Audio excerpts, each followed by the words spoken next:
بسم اللہ الرحمن الرحیم 15 مئی 2020 خطبات حکیم الامت میں اب آگے سود پر اصرار، زکوٰۃ سے گریز۔ چنانچہ ہم نے ایسی بزرگ ہستیاں بھی سنی ہیں جو خوب دھڑلے سے سود لیتے ہیں۔ جب ان سے کہا جاتا ہے کہ سود لینا تو حرام ہے تو کیوں لیتے ہو، تو نہایت بے باکی سے جواب دیتے ہیں کہ ہندوستان دارالحرب ہے اور دارالحرب میں سود لینا بعض علماء کے مذہب میں جائز و حلال ہے۔ ہم ان لوگوں ہی کے مذہب پر عمل کرتے ہیں، بتلاؤ اس میں کیا حرج ہے۔ لیکن جب زکوٰۃ دینے کا وقت آتا ہے اور ان سے زکوٰۃ دینے کا سوال ہوتا ہے تو وہ کہتے ہیں کہ بھائی ہمارا تو سارا مال حرام ہے، سودی ہے اور غیر کا حق ہے، حق غیر میں زکوٰۃ کہاں، اس وجہ سے ہم زکوٰۃ ادا کرنے سے قاصر ہیں۔ تم ہی بتلاؤ کہ ہم کیوں کر زکوٰۃ ادا کریں، اگر ہمارا مال سودی نہ ہوتا تو ہم بھی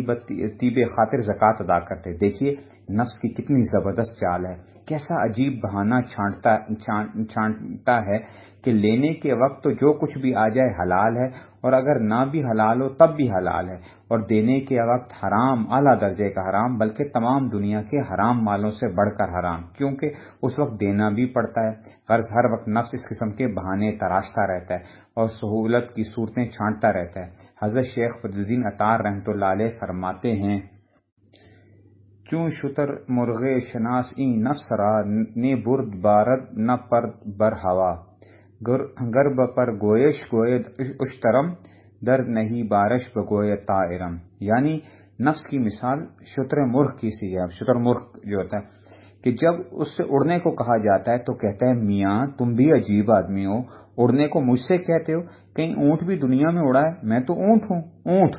تم میرا نقشہ اور صورت نہیں دیکھتے، بتلاؤ میں اونٹ سے کس بات میں کم ہوں۔ اور جب کہا جاتا ہے کہ اچھا اگر تم اڑنے سے اس لیے معذور ہو کہ تم اونٹ ہو تو پھر اونٹ ہی کے سے کام کرو، بوجھ لا دو اور آگے آگے چلو، تو جواب دیتا ہے کہ میاں تم بھی آنکھوں سے اندھے، عقل سے خارج معلوم ہوتے ہو، تم کو میرے دو بڑے بڑے بازو اور لمبے لمبے پر نظر نہیں آتے، کہیں پرندوں نے بھی بوجھ لادا ہے تو اس واسطے وہ تو اس واسطے وضع کیا گئے ہیں کہ اڑتے پھریں، اگر جس صورت میں عافیت نظر آتی ہے اسی کو اختیار کرتا ہے۔ اگر اونٹ بننے میں بوجھ لادنا پڑتا ہے تو پرندہ بن جاتا ہے، اور پرندہ بننے میں جب اڑنے کی مشقت برداشت کرنی پڑتی ہے تو اونٹ بن جاتا ہے۔ اسی طرح نفس ہے کہ جب عیش و عشرت کے سامان ہوتے ہیں اور دلچسپیوں کا انتظام ہوتا ہے تو کبھی ہو جاتا ہے، خوب ہاتھ مارتا ہے، دل کھول کر گناہ کرتا ہے، اور جب کبھی نماز روزے کا ذکر ہوتا ہے تو ضعیف بن جاتا ہے، بہانے تراشتا ہے، اور اگر کوئی بیچارہ خدا سے بہت کچھ خوف کرا کے پچھلی رات کو اٹھنے کا قصد کرتا ہے تو اسے تھپک کر یہ اطمینان دلا کر سلاتا ہے کہ ابھی بہت رات باقی ہے،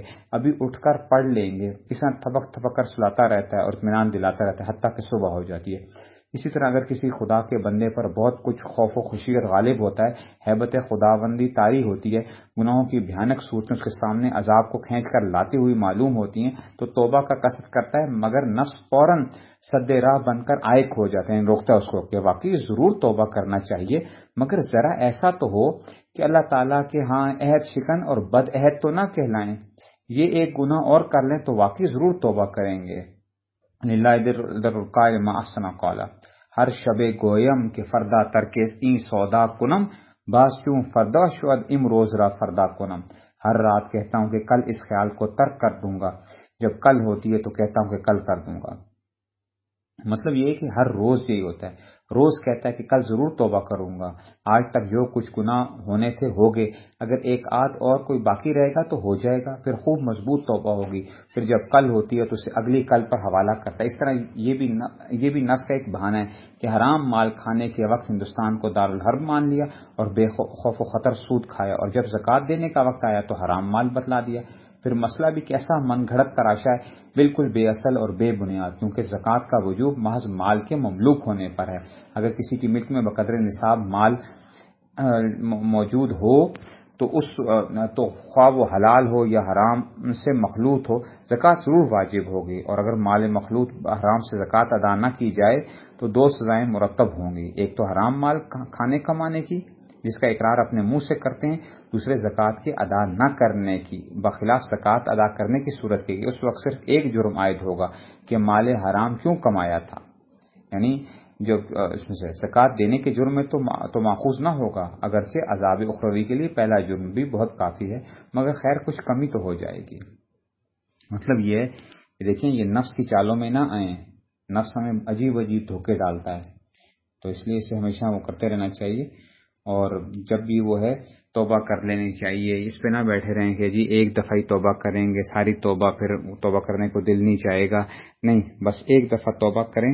سچے دل سے توبہ کریں. اگرچہ کل پھر گناہ ہو جائے، اگرچہ پھر کل گناہ ہو جائے، لیکن توبہ ضرور کریں. اللہ تعالیٰ ہمیں جو ہے وہ توبہ کی توفیق نصیب فرمائے. وآخر دعوانا الحمدللہ رب العالمین.